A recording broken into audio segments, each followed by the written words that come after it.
Okay, Spiritchild1723. This is part of the meet and greet. This is part two.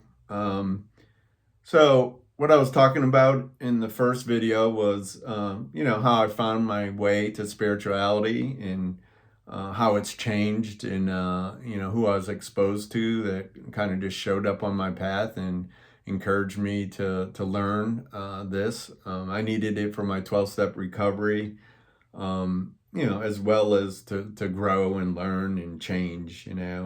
I think doing Reiki, if nothing at all, if you're on the spiritual path, you know, go ahead and do Reiki 1, even if you just use it for your family, your pets, your plants, and learn how to, I believe it's Reiki 2 where you learn how to send the energy, but you can do a lot of self-healing too. Sometimes I forget that I have this Reiki energy and I'm like, I'll go through the procedure about 10 minutes setting up, and then I'll put my hands, and sometimes I just picture my hands at this point, like on my neck, where I might have a little, soreness or whatever from sleeping wrong or whatever, and it goes away.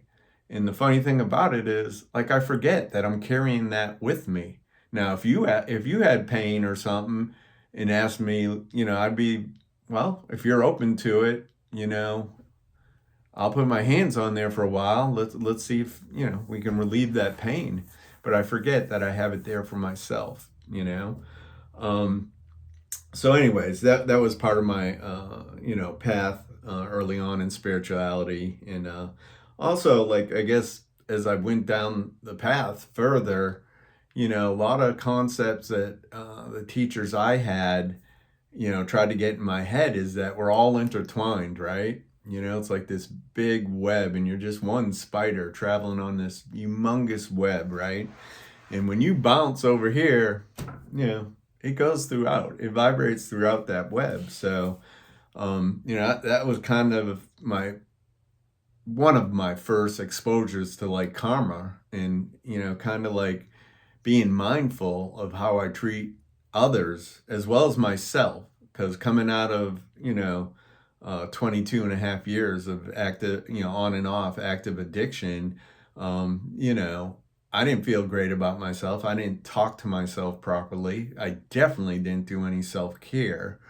And in this video, I'm going to talk about the other thing. So amongst the active addiction and the stuff I had to overcome and get to a point of understanding and forgiveness with, based upon my Catholic upbringing, then, was the food, right? So a lot of the addiction was like, I just didn't want to be the person I was,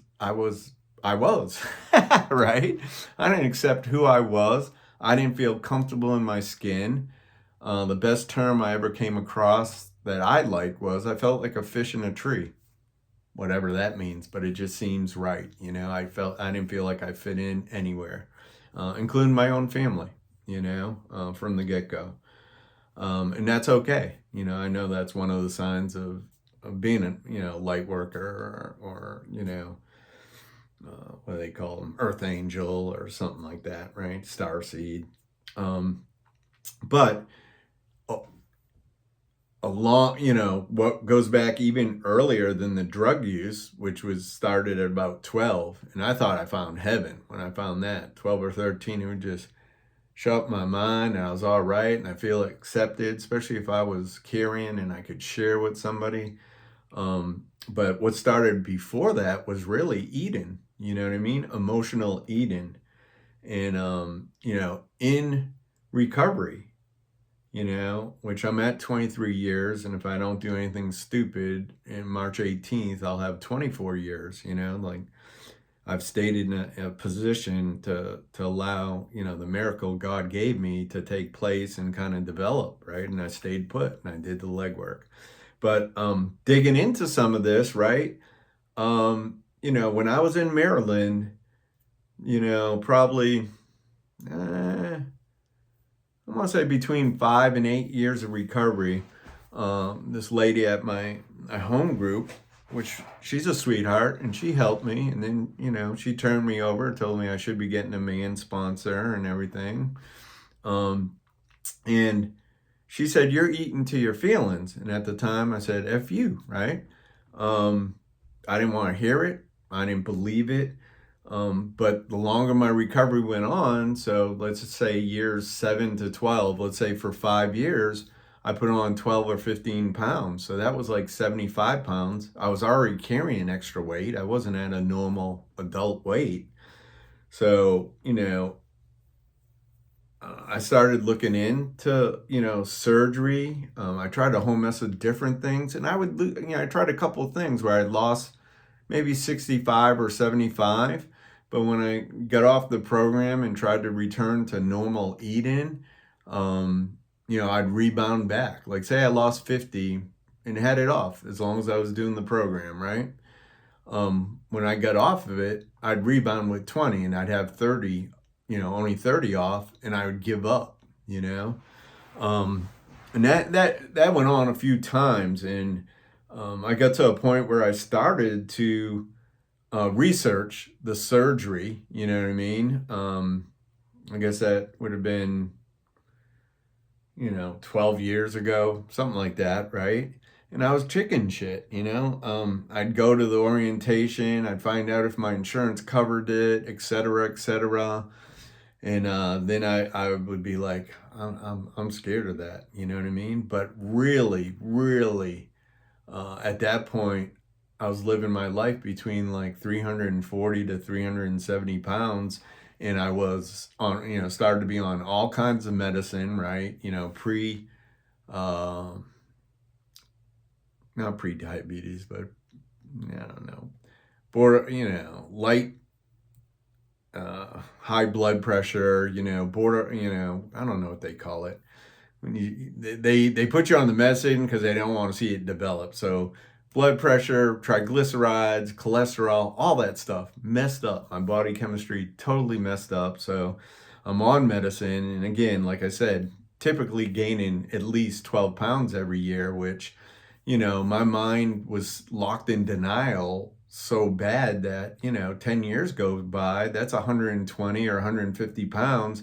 Now I'm carrying another person around. I'm a hair under 5'6", so not good, right? And definitely not good for your self-esteem or confidence, or feeling like you can put yourself out in the public or even do a little video like this. No way. No way back then. Um, but like, more importantly, I guess I just didn't realize how that, like, I was doing it, to mask my emotions or to handle my feelings. Like, now when I was 12 to 15, I played a lot of guitar, you know what I mean? In isolation with the headphones on, usually after smoking a doobie, learning some AC/DC songs, or Def Leppard maybe, or Black Sabbath. Ozzy was taking off too back then. But anyways, and that was my release. Like, I didn't know that in playing hockey, because I played hockey and I really felt good when I played defense mostly, and I played goalie 1 or 2 years, but like, I felt good when I checked someone into the boards. Like, I was getting out that aggravation that I had carried around from growing up in an alcoholic home, right? And not getting to a point of forgiveness or letting go of the resentment I had, from my father. But as I developed in recovery, probably year 3 or 4, it was a lot easier to be like, oh, he was sick like me. Yeah, some of those things that he did in the atmosphere that was, promoted or maintained in our household because of his attitude and his drinking, affected me. But like, I was okay with, like, he was sick, you know what I mean? And he passed in 2007, right around there, 2007, 2008. And I missed him and I loved him, regardless. I loved him. Um, that's gonna throw me off course, guys. But anyways, it was about the food, the weight, the emotions, and more recently, I can say, like, grief, for example. I had to undo a pile of grief and a whole mess of deaths that, like, I didn't process, right? Because again, this whole stunting my growth with the eating, the drug addiction, and whatever other obsession or compulsion I would use to avoid myself and avoid being in my skins, and more importantly, avoid feelings. I thought the feelings were gonna kill me. That's the hit right there. Like I thought if I feel this stuff, I'll never survive it, right? And I had when I, in the first video when I talked about that bottom, I didn't get too graphic, but uh I was like really, it was my second bottom, right? Because my first bottom was when I was 20 or 21. This was my second bottom at 33 years old. And it dragged out till I was 35 years old. And, I used to sit there. We can get back into the spirituality part. On Saturday nights, a lot of times I'd run out of money depending on how much I spent on a Friday night. And I was no longer comfortable. And I know we're bopping around, but this is in my using. I had stopped trying to do any thieving because it would be too sloppy and I'd get caught. So like I just accepted like I could use a certain amount of money on Friday and Saturday night. So like I thought I was controlling my addiction. But a lot of Saturday nights my roommate would go off to play music, and that's how he made his living, is mostly on Friday and Saturday nights, and I would sit there after I was done consuming and done begging people to a point where they're like, don't know, I'm not fronting you anything. And I'd sit in this apartment and it was run down, and, I needed to go through it, but, I was living close to work. So if my car broke, I could just walk to work, no big deal. Cause I wanted all my money, all my extra money went to using. And at one point we had 3 people in a 2-bedroom apartment with somebody like kind of making the living room into their bedroom. It was crazy. It was kind of insane. But anyways, lost my thought here. Thank you. On Saturday nights, right? I would sit there, and my grandmothers were the 2 best examples of unconditional love that I ever had, right? And I would sit there and just kind of reflect and think and be like, like in this certain spot. I don't know what the right word is. Spirit help. Kind of like a light meditation, like kind of a little bit of a Zen spot, right? But anyways, and I would just be in commune with my grandmas, which both passed in 1985. So, and this is 1999. They passed in 85 or 86. And I'd be talking to myself, it's like, you weren't brought up this way. Why can't you stop? Like, why does this keep going on and on and on? It's like your life stinks, man. You're at a point where, the first time where you tried to get clean, all those things you heard about people, like, going to a pawn shop and doing crazy stuff to get money to use, like you're there, you're in it, you don't have a ray of like hope in you, and it was very special and important to me. And, then I'd go back into my work week, just living for that Friday to get that big hit of money. A lot of times, like fronting a real small amount from somebody on Thursday, because they want to be the first to see me on Friday, because they knew I was going to plunk down 100, 150 right off the bat at 5 o'clock, and this cycle just went over and over and over and over and over, right? So again, I had started this video wanting to kind of explain the bottom with food, and that's where I want to close it too.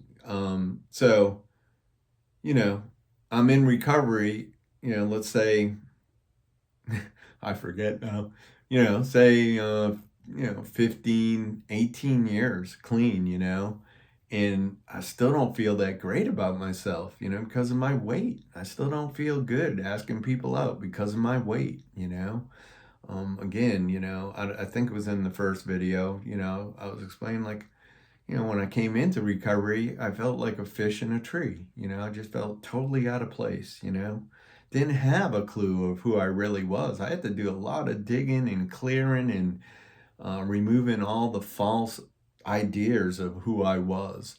And, you know, having a chance to develop my spirituality, you know, I came into terms, thank God, well, like I'm a loving child of the universe, right? We all are, you know. God loves everyone, all his children, and he accepts everyone that whether they know him or not, you know, or acknowledge that or not, really don't matter. And that was kind of my foundation of a God of my understanding up to that point. So, all right, we're going to wrap this one up. We'll call this part 2. And, you know, if you want to hear more, there'll be at least one more. But this is kind of a meet and greet. All right, see you guys.